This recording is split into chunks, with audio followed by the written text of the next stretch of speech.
muchachos, muy buenas tardes, días, noches, dependiendo de cuándo me estén viendo este video. Mucho gusto de volvernos a escuchar, bueno, al menos ustedes a mí. Mi nombre es Montserrat González y bueno, vamos a continuar con nuestro curso con mi PEMS del área de química. Te recuerdo, vamos a estar hablando mucho de las aplicaciones de química. La ventaja de nuestro examen es que también vamos a estar hablando sobre aplicaciones de la vida cotidiana.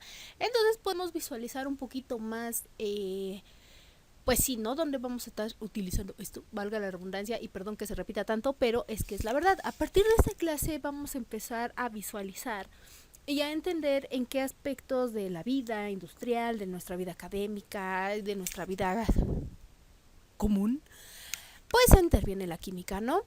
La clase pasada estuvimos hablando sobre, bueno, más bien las clases pasadas, ¿no? Sobre lo que son conceptos de material, teorías de Arrhenius, estas teorías sobre la estructura del átomo, ajá. Pero, y bueno, estuvimos hablando también un poquito de las mezclas, de los compuestos, de los elementos, cómo es la tabla periódica, el padre de la tabla periódica, como la conocemos ahorita, que fue este señor super, hiper, mega inteligente, que fue Mendeleev. Así que una vez establecido todo lo que es prácticamente o relativamente la teoría, nos vamos a ir con el aspecto ya de aplicación, ¿vale? Entonces, para esta clase, pues nos vamos a enfocar mucho en lo que son las reacciones químicas, que prácticamente yo siempre he dicho que no nada más se llevan a cabo en el laboratorio, también las llevamos a cabo en la cocina o cuando estamos recogiendo nuestro cuarto. Sí, también. Justamente hoy que recogía mi cuarto me di cuenta que hacemos una serie de reacciones químicas como no te das idea. No nada más en los productos que mezclamos como jabón, Maestro Limpio y todos esos, fabuloso del color rosita, digo moradito, ¿no? Para que huela bonito el cuarto. No, o sea, también en nosotros ejercemos una enorme carga de fuerza, trabajo y obviamente cuando estamos limpiando y estamos en buen ambiente, porque si no hay música, nomás a nosotros no nos queda bien el cuarto. Es más, la música depende, o más bien la limpieza del cuarto depende de qué tan intensa tengamos nuestra música. Y al ejercer ese tipo de actividad física, pues hacemos algún tipo de reacciones, ¿vale? Entonces, en esta clase vamos a estar viendo esos aspectos sobre reacciones químicas. Por lo tanto, vuelvo a repetir, bueno, nuestro objetivo va a ser conocer las aplicaciones de la química en nuestra vida cotidiana, que es nuestra lección número 4. Ya vamos a la mitad del curso de química. ¡Wow! Tan rápido, perdón. Y pues vamos a entender los procesos químicos desde sus conceptos básicos. Esto va a ser una conclusión que vamos a mantener durante el curso porque simplemente vamos a separar lo que es teoría con lo que es la aplicación y pues ya acabamos con la parte de teoría, ¿vale? Entonces, vamos a ver. Tenemos tipos de reacciones químicas, ¿va? Son prácticamente, como aquí dice, fácil, rápidas y sencillas de aprender. De hecho, ya te las aprendiste, solamente es un poquito que recuerdes, vaya, cómo es que se van a formar o cuáles son sus características, ¿no?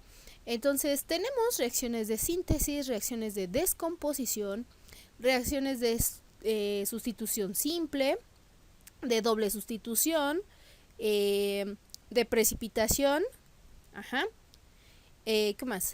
Endotérmicas, exotérmicas, de combustión, neutralización, iónicas, óxido de reducción, nucleares, irreversibles. Bueno, esto de que sean reacciones irreversibles, para empezar, vamos a iniciar con esas, ¿no? Porque esas son las que nos van a causar relativamente un poco de, o más bien no nos causan confusión, sino que realmente están como que mal categorizadas, ¿va? No es que sean un tipo de reacciones, es una característica que tienen las reacciones, es muy diferente eso. Cuando nosotros vimos en nuestras clases de química una pequeña flechita, eso allá en nuestros bellos ayeres de, vaya, ¿cómo decirlo? de reacciones de óxido, reducción, neutralización, teoría de Arrhenius, etcétera, etcétera, etcétera. Eh, eh, pues estaba esta parte de que nos enseñaban a escribir una reacción y que una parte son los reactivos y la otra parte son los reactantes, o que una parte son los productos y otra cosa es pues los elementos o compuestos que vamos a utilizar para hacer la reacción. Ajá. Y por ejemplo, si tu maestro te dice, es que si mezclamos mmm, sodio con cloro, pues hacemos sal común. Sí, se llama cloro de sodio, pero vaya, ese es, de un lado tenemos a lo que son los componentes, ajá, que es la parte de los reactivos, y la parte del producto, que es prácticamente la sal. Pero para separar una parte de otra necesitábamos una flechita. Ajá. Cuando la flechita va de izquierda a derecha, o sea que tiene la cabecita de la parte derecha, quiere decir que la reacción es reversible. Perdón, que la reacción va, ajá, que no es irreversible. Si arriba o abajo tenemos la flechita invertida a como la tenemos originalmente, o sea, si la cabecita inicialmente está en la parte, o sea, la parte derecha, la reacción es irreversible. Pero si va también en contrario, o sea que si encontramos una segunda flechita pero que apunte hacia la izquierda, hacia la parte de los reactivos, pues la reacción quiere decir que es reversible, ¿no? Que llega un momento en que el producto, a lo mejor sometido a ciertas características, pues o a ciertas propiedades, pues va a regresar a la parte de sus reactivos, ¿va? Eso es a lo que significa irreversible. Irreversible no es tanto como una categorización de las reacciones, sino más bien una propiedad, ¿no? Bien. Nucleares, ahora vamos al revés. Nucleares quiere decir que, pues como, o sea, es muy lógica, ¿no? Que vamos a intervenir o que va a intervenir algún elemento o compuesto nuclear o alguna propiedad nuclear, como la radioactividad o también reacciones que van muy, muy, muy acercadas a lo que es el núcleo, ¿no? De un átomo. ¿Por qué digo radioactivas a veces? ¿O por qué lo relacionan con lo nuclear? Porque recordemos que uno de los objetivos de la energía nuclear, se intervienen mucho estos procesos o estos elementos radioactivos, ¿vale? No necesariamente significa de que te va a salir un tercer ojo, pero nuclear más que nada significa que es una reacción, ajá, que va, digamos, a modificar o a combinar los núcleos de los átomos de partículas subatómicas. Ajá. Y debido a esto pueden absorber o liberar partículas y energía. Ajá. Lo cual me lleva a la siguiente aclaración. Ahí donde vemos que dice reacciones endotérmicas y exotérmicas, se relacionan mucho, o sea, con todas, pero más con este tipo de reacciones nucleares. Porque cuando nosotros absorbemos energía, la vamos a llamar energía o, bueno, reacción endotérmica. Si nosotros liberamos esa energía, la vamos a llamar reacción exotérmica. Y sí, nosotros sí producimos reacciones exotérmicas, sobre todo cuando estamos haciendo el quehacer. Por eso, por eso te decía hace rato de que limpiábamos el cuarto y que dependía, ¿no?, de nuestra energía que liberamos, por eso nos cansamos, por eso nos sudamos y ese tipo de cosas, ¿no? Porque estamos liberando energía y cuando absorbemos es cuando estamos adquiriendo, ¿no? O sea, no nada más se hacen en las reacciones del tipo nuclear, pero van mucho orientadas a eso. ¿Por qué? Porque está liberando tanto energía del átomo o también la puede absorber, como en el incidente de Chernobyl. Pues ahí hubo se tenía que hacer una reacción endotérmica con las barras de grafito, pero fue al revés, fue exotérmica porque pues se liberó toda la enorme bola de energía nuclear que pues ya no está ahí del desastre, ahí bien puesto. Bueno, si quieres aprender de ese tema, pues a lo mejor lo vuelvo a tocar en otra clase, que sería de física más que nada. Pero si no, te recomiendo ver el documental una vez que tengas tiempo libre. Pero bueno. Las reacciones de óxido-reducción son muy comunes. Prácticamente es cuando en un elemento, en un compuesto, pues va a ganar un electrón o lo va a perder. Ajá. Prácticamente estas reacciones de óxido-reducción es cuando hacemos el llamado balanceo redox. Ajá. ¿Dónde más qué más podemos decir de ella? Pues prácticamente es la transferencia de electrones. Ajá. Cuando una especie o un compuesto o un agente, digamos, ¿no? Pierde electrones, se oxida. Y si los gana, se reduce. ¿Dónde vamos a ver esto? En la siguiente clase vamos a ver un poquito esto de la teoría de óxido reducción y esta parte de ácidos y bases. Ajá, para que podamos entenderlo, ¿no? Entonces, prácticamente óxido de reducción, cuando pierde un electrón, pues sí, el agente se oxida y cuando lo gana el agente se reduce. Es como que está al revés, ¿no? Pero bueno, cosas de cómicos, digo de químicos. yo siempre he dicho que la química es cosa de risa, pero bueno, yo también que veo las cosas de otra manera, ¿no? ¿Qué puede decir un bioquímico de la química? Pero bueno, no es lo mismo. Pero bueno, vamos a ver ahora las reacciones iónicas. Y una reacción iónica generalmente ocurre cuando hay una solución o una disolución acuosa, o sea, hace como que está ahí medio liquidita, ¿no? Y prácticamente vamos a utilizar la interacción eléctrica que van a estar, digamos, disueltas en un, valga la redundancia, en un disolvente. Ajá. Estas reacciones iónicas prácticamente, para que lo entiendas, tienen que ver con la electricidad. Ajá, por ejemplo, cuando mezclamos la parte que yo les decía, ¿no? De los sueros, que si tú mezclas un electrolito, ándale, esas, pues generas una reacción eléctrica, ¿no? Que era lo que yo te decía, si tú lo querías hacer con tu foquito LED, que es donde lo vas a poder apreciar más debido a que pues el agua que tendrías que utilizar agua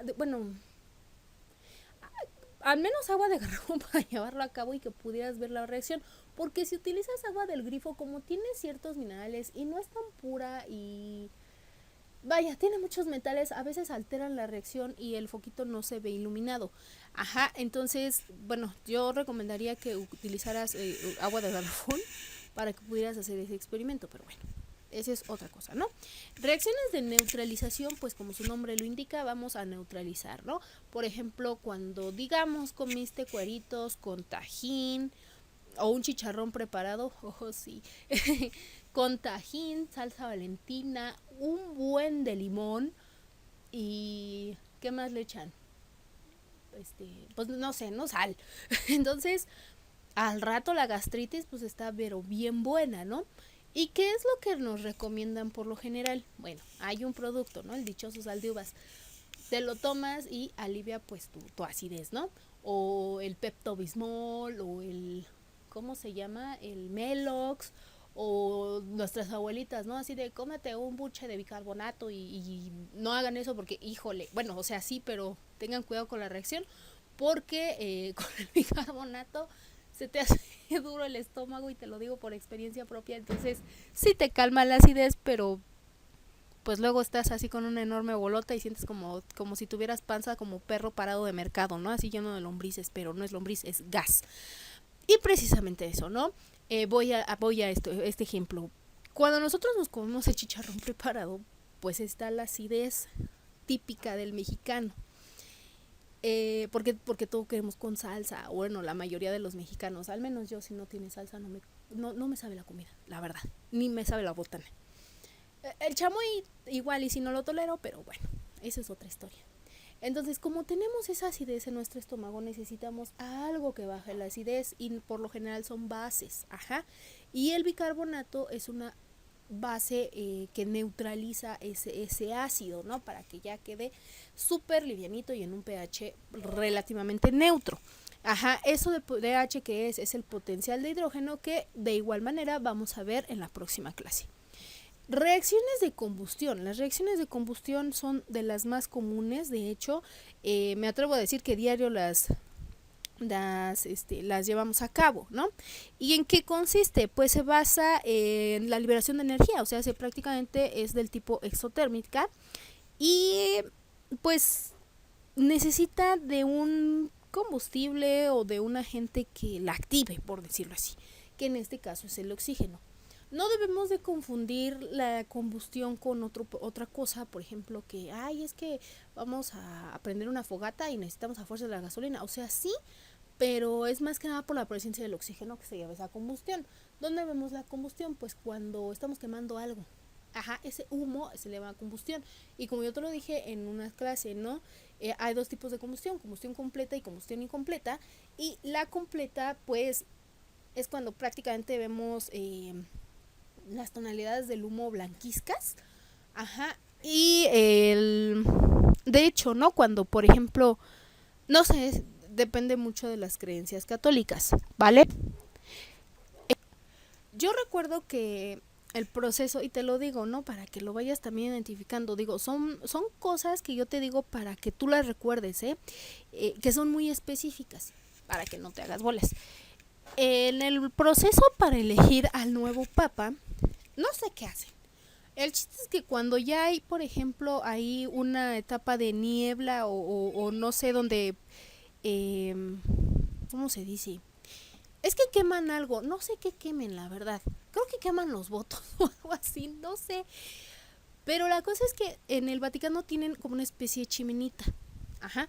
Donde en esa chimeneita, perdón, una especie de chimenea, pero pequeñita, ahí van, les digo, no sé qué quemen, creo que son los votos de cuando eligen a un nuevo papa, o algo así. El chiste es que cuando está ese proceso de elección, eh, la gente sabe que ya hay nuevo papa cuando el humo sale blanco.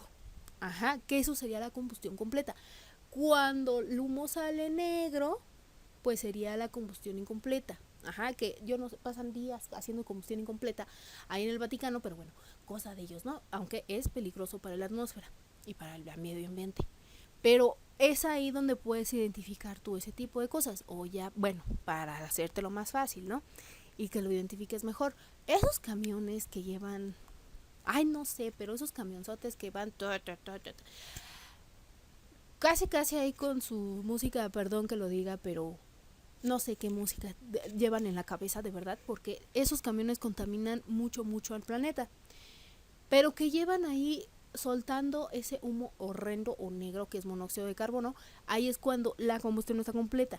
Pero si tú has visto en fábricas que producen ciertas como nubecitas, entonces ahí lleva, aparte que la fábrica lleva un buen rendimiento, dependiendo del proceso que están haciendo, pues las nubecitas son blancas, entonces la combustión es completa, ¿vale? Bueno, reacciones de precipitación, pues prácticamente es cuando se forma, pues como su nombre lo dice, una precipitación, ¿no? Pero, ¿cómo podemos observarlo? Bien, si tú recordarás, las reacciones de precipitación no es que, me precipito o algo así. O sea, ¿qué es precipitar para empezar?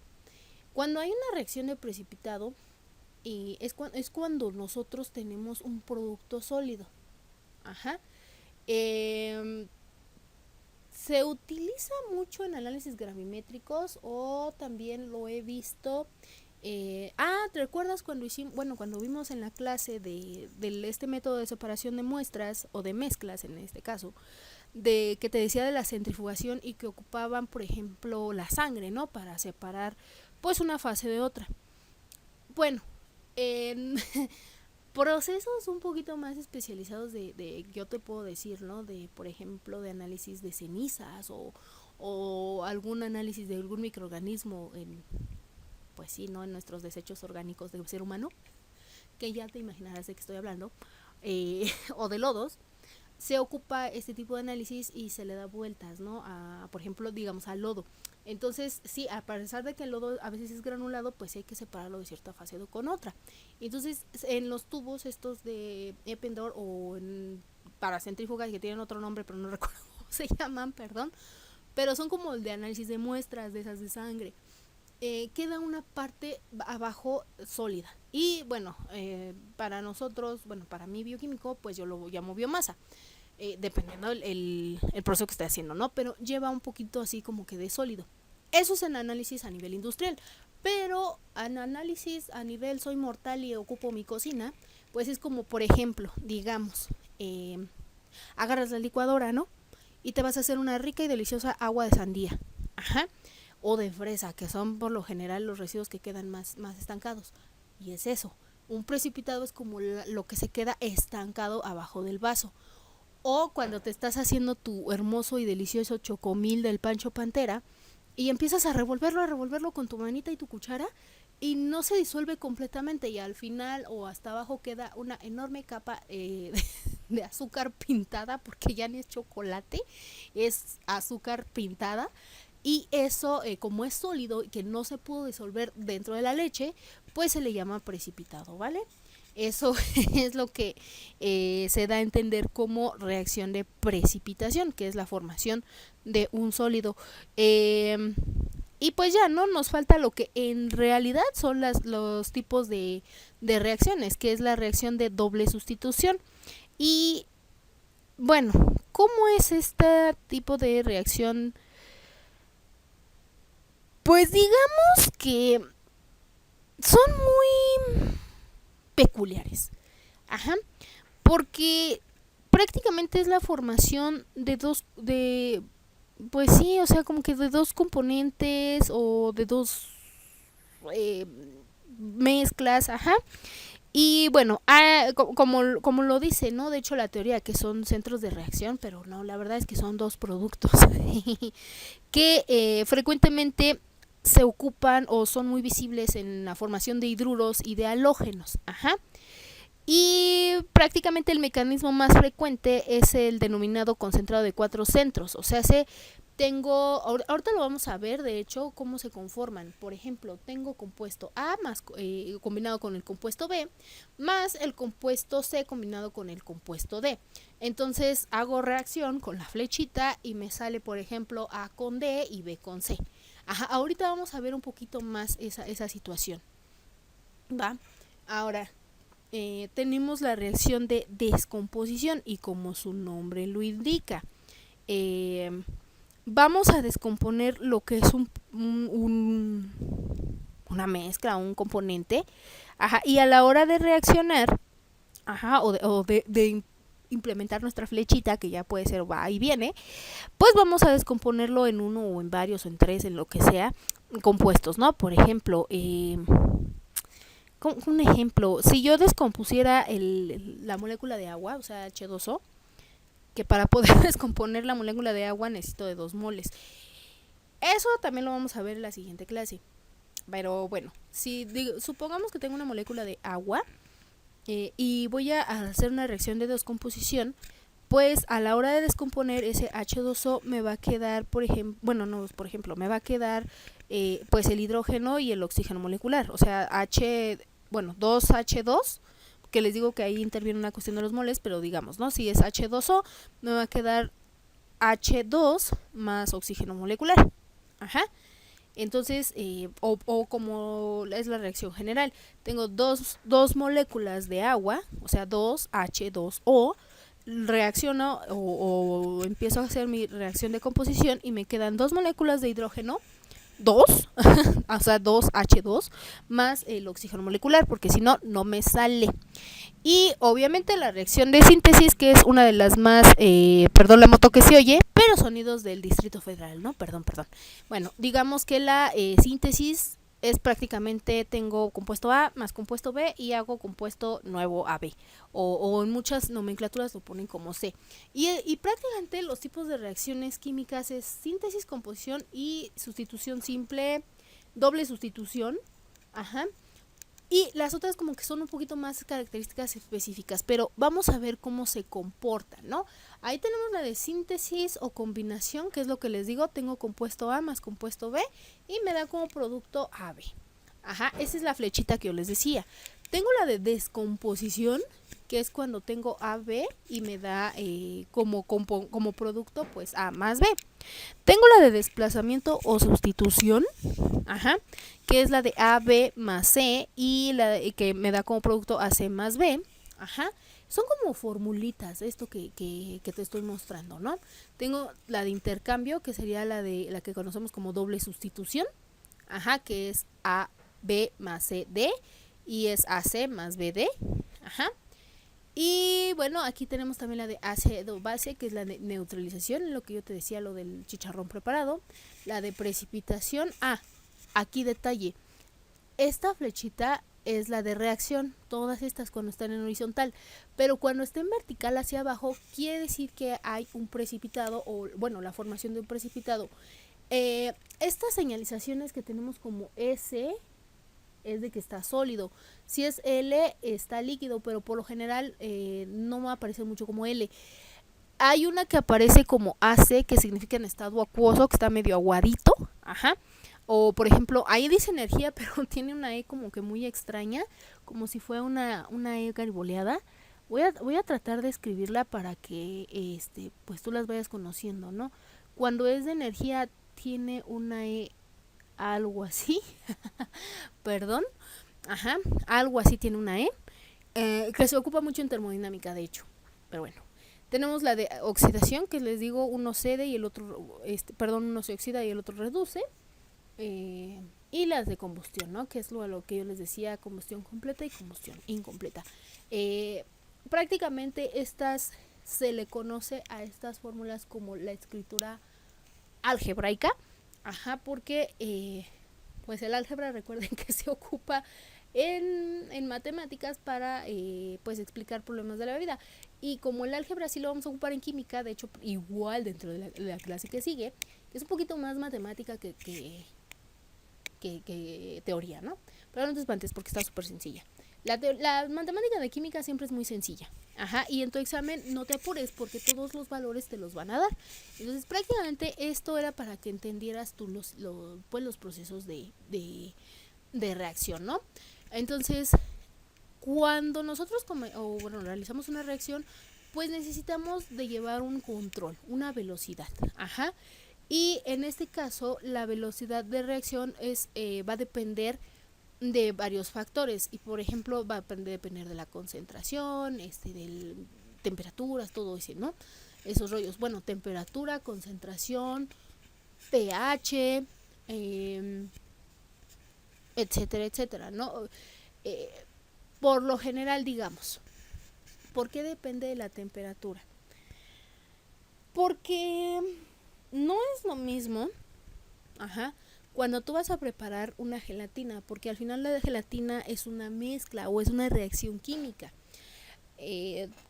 ¿Cómo la haces? Supongamos que ya compras el sobrehecho, porque eres tan mortal como yo en la cocina que pues así, ¿no? De hecho, si tuvieras todo el dinero del mundo, pues ya la comprabas hecha. Pero bueno, imaginemos que la vas a hacer. Compras tu gelatina de sobre y ¿qué te dicen las instrucciones? Que ya sea de leche o de agua tienes que ponerlo a calentar. ¿Por qué? Porque la grenetina no se disuelve si no está en un aspecto, o bueno, en una temperatura alta. Trata de hacerlo o trata de preguntarle a tu abuelita o a tu mamá y te van a decir, no, es que en el frío no se puede. Otra, acabo de decirte de la acidez, del potencial de hidrógeno, ¿no? La cantidad de hidrógenos que hay en un compuesto. Entonces, si tú, digamos, no te, o sea, tienes tu acidez ahí a todo lo que da, casi tu estómago es un, lo vemos así como en las caricaturas, ¿no? O sea, si lo tocas, se derrite la mano de alguien, ¿no? Si nosotros no hacemos bajar esa acidez, que es controlar el pH, pues también, o sea, puede durar ahí tu acidez horas y tú estás, incluso como hay acumulación de gas, pues te vuelve sonoro, ¿no? Entonces, o sea, esa también es un ejemplo de lo que es el pH, ¿no? De la concentración, por ejemplo, una reacción química. Volvemos al ejemplo del chocolate, del chocolate Pancho Pantera. Si tú le echas muy poquita leche, o sea, prácticamente aplicas la del video, ¿no? Del niño de agüita, que le echa como 1 kilo, ¿no? De azúcar a su vaso. Paso de ejemplo para ya no tener tanto el de Pancho Pantera. Hay un video por ahí muy, muy chistoso, que yo no sé qué le pasa al niño, pero está enseñándote a hacerte una limonada en un vaso como de 250 mililitros, ¿no? De volumen. Y empieza, ¿no? Y a reírse de una manera muy perturbadora, pero que empieza a decir, no, agüita, agüita, agüita. Seguramente ya sabes de qué video yo ya estoy hablando, pero durante el proceso que está preparando su agüita de limón, porque al final de cuentas es una mezcla y esa mezcla lleva reacciones químicas, le echa como, no sé, le echa una cantidad enorme de azúcar, ¿no? Y aplicas la de, creo que hay un poco de limón en tu azúcar. Ajá, ¿por qué? Porque la concentración de azúcar es enorme. Entonces, imagínate cuánto tiempo se va a tardar en disolver ese azúcar si es que se llega a disolver. Y de hecho podremos considerarla que es una mezcla sobresaturada. Ahora, hagámoslo al revés. Mi mamá no le echa mucho azúcar a las aguas frescas porque mi mamá parece que tiene la saliva que es así como que almíbar, ¿no? O sea, siempre todo le sabe dulce a mi mamá. Entonces así cuando, o sea, a ti te sabe dulce, pero a nosotros no sabe a nada. Entonces ahí estamos, ¿no? Imagínate, a lo mejor mi mamá, como le echa muy poquita azúcar, pues el azúcar se disuelve más rápido. Entonces es ahí donde depende también la concentración y el tiempo, ¿no?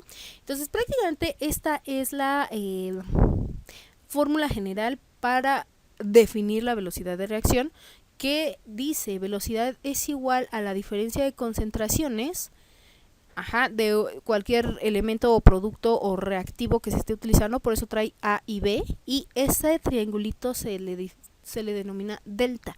Delta hace referencia siempre a una diferencia, o sea, hace a una resta de entre A, un compuesto X y un compuesto Y. Entonces, la velocidad de reacción es igual a la diferencia de concentraciones, y cuando estoy hablando de concentraciones en química siempre voy a poner esos corchetes, ¿no? O entre paréntesis, pero por lo general son corchetes. Entre la diferencia del tiempo. O sea, yo necesito hacer una reacción siempre en contra del tiempo. Por eso, al hablar de velocidad siempre va a implicar un tiempo, ya sea velocidad de reacción, ya sea velocidad o aceleraciones en física, pero siempre va a implicar tiempo. Entonces voy a dividir siempre la cantidad de concentración que tengo entre el tiempo, ¿vale? A eso se refiere la velocidad de reacción. Y aquí es lo que yo les decía, esa parte que estudia la química, las velocidades de reacción, se le llama cinética química, porque cine es de movimiento y pues temos es de estar estudiando, ¿no? Bueno, de temas y todo ese tipo de cosas. Entonces, ¿qué es lo que define? Bueno, aquí como lo dice, ¿no? Estudia la velocidad de una reacción, los factores que la modifican y los mecanismos o etapas en las que pues los reactivos se convierten en productos, ¿no? Volvemos a lo mismo. Ahorita vamos a ver la parte de las preguntas. La parte que está antes de la flechita se le llama reactivos, y a lo que está después de la flechita se le llama productos, ¿va? O reactantes también lo ponen, pero es más común decirle productos, ¿va? ¿Y cuáles son los factores que lo modifican? Aquí yo les decía sobre la concentración, la temperatura, a veces la superficie de contacto también afecta, y los catalizadores, que los catalizadores hay del tipo biológico y del tipo químico y del tipo físico. Del tipo físico pues es un poquito más orientados a, por ejemplo, presiones, estados de la materia, etcétera, etcétera. El del tipo químico pues son obviamente compuestos químicos, ¿no? Que pues se utilizan para llevar a cabo la reacción más rápido, o biológicos como por ejemplo las enzimas. Entonces esos son los factores que o esos son los aspectos que estudia la cinética química, que prácticamente es la velocidad de reacción, ¿vale? Entonces espero que hasta aquí no haya ninguna duda. Y bueno, esta clase prácticamente sí va a estar un poquito más cortita, por eso preferí darle más énfasis a la anterior, ¿no? Que sí está un poquito más larga, pero bueno. Vamos a pasar ahora sí a nuestra serie de preguntas. Prácticamente esta la bajé de una guía de entrenamiento del UNAM. O sea, puede venir en la de digo, si viene en la de la UNAM, viene también para Poli, y viene pues también para aquellas instituciones que no pertenecen a UNAM y Poli, ¿va? Pero esta específicamente es de la UNAM. Bueno, vamos a definir nuestra primera pregunta, ¿no? Prácticamente es, aquí se me olvidó poner las instrucciones, pero pues te las digo. Aquí nosotros tenemos que definir del qué tipo, estas reacciones, a qué clasificación pertenecen.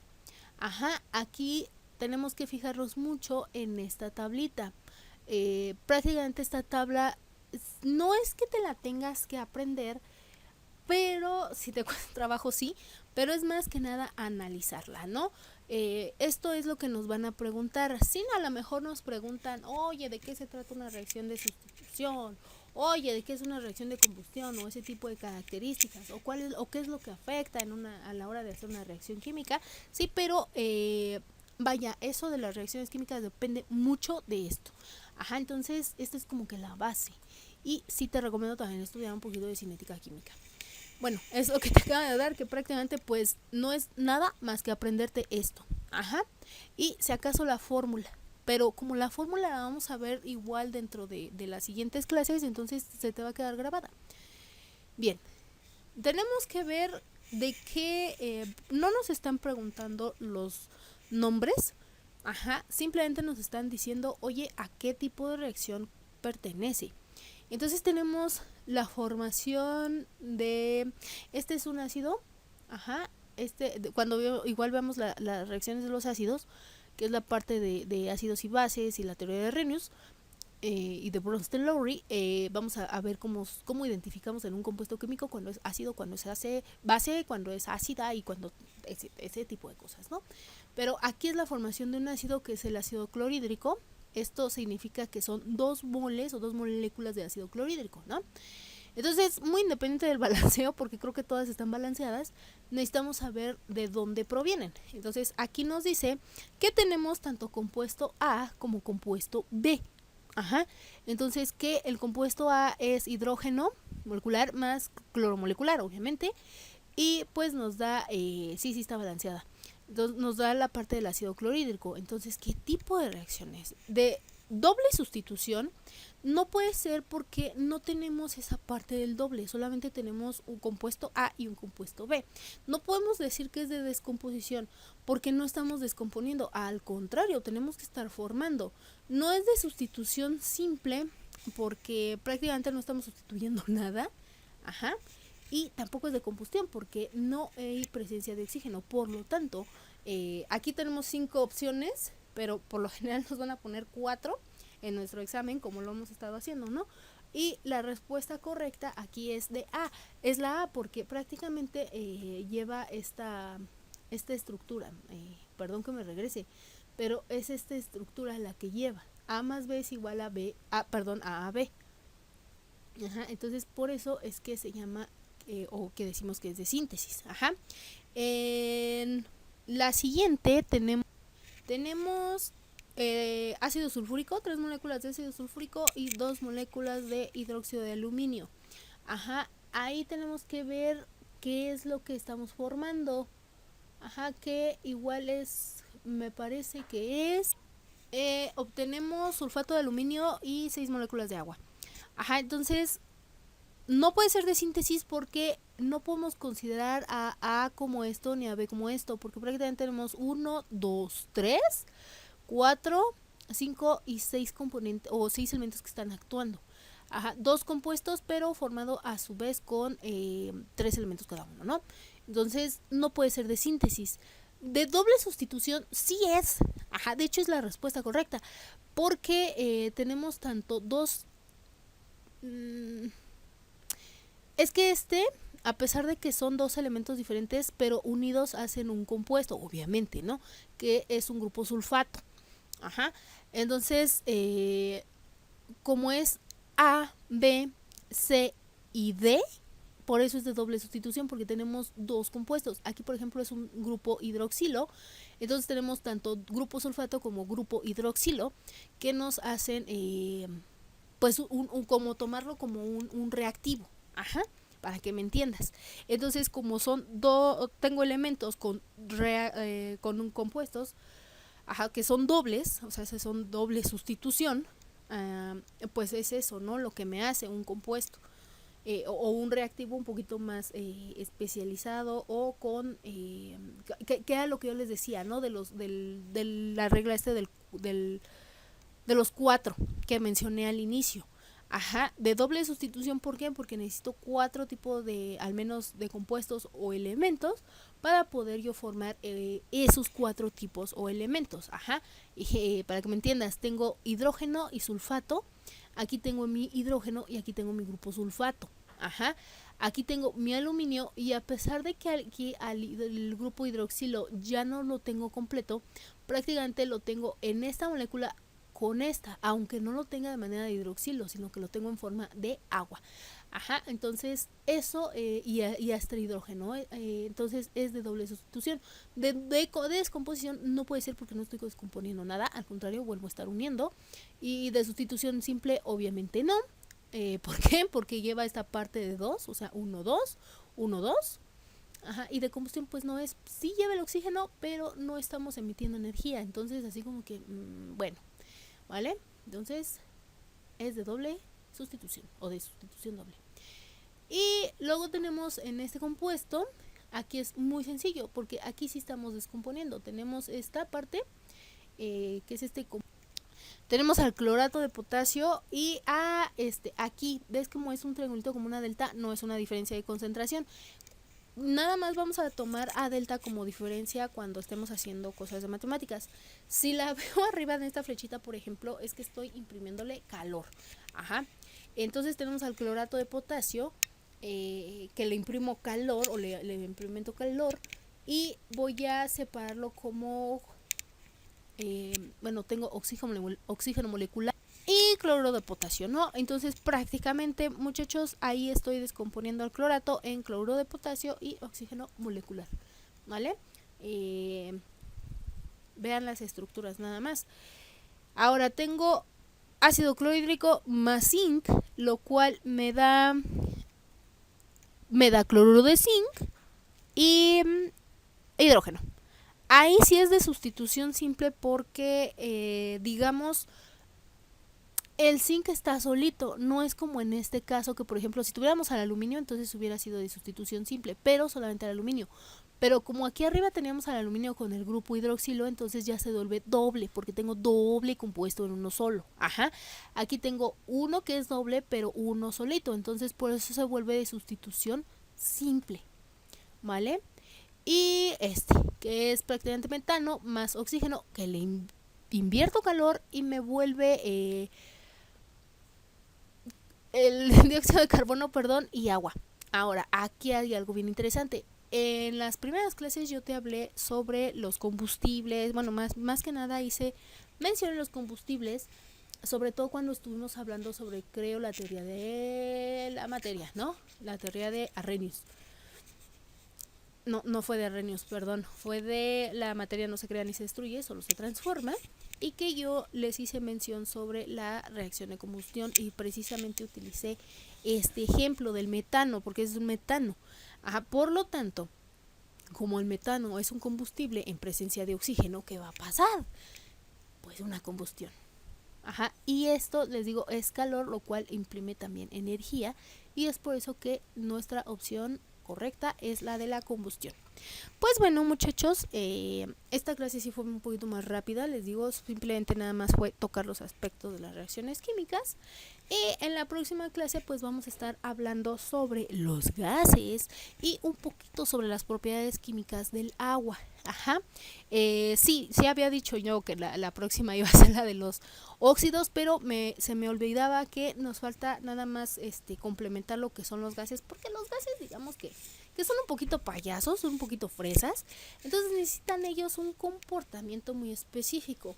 Que sí, vamos a estar hablando de termodinámica y me van a decir, bueno, termodinámica es un aspecto físico, ¿sí? Sí, pero vamos a hablar un poquito sobre las reacciones que hacen los gases y que son pues las variables que intervienen en ellos, ¿no? Y sobre todo en el agua, vamos a ver un poquito esa relación. Y pues sí, ¿no? ¿Por qué? Porque necesitamos darle entrada con el agua a lo que son las reacciones de neutralización de ácidos bases y empezar a comprender con eso también, bueno, con ácidos y bases, la cuestión de la oxidación, porque pues al final de cuentas todo es una cadenita. Entonces para que si tienes ahí aspectos de gases que tú quieras conocer, pues pongas mucha atención, ¿vale? De mi parte es todo, espero te haya gustado la clase y nos vemos en el próximo video. Bye bye.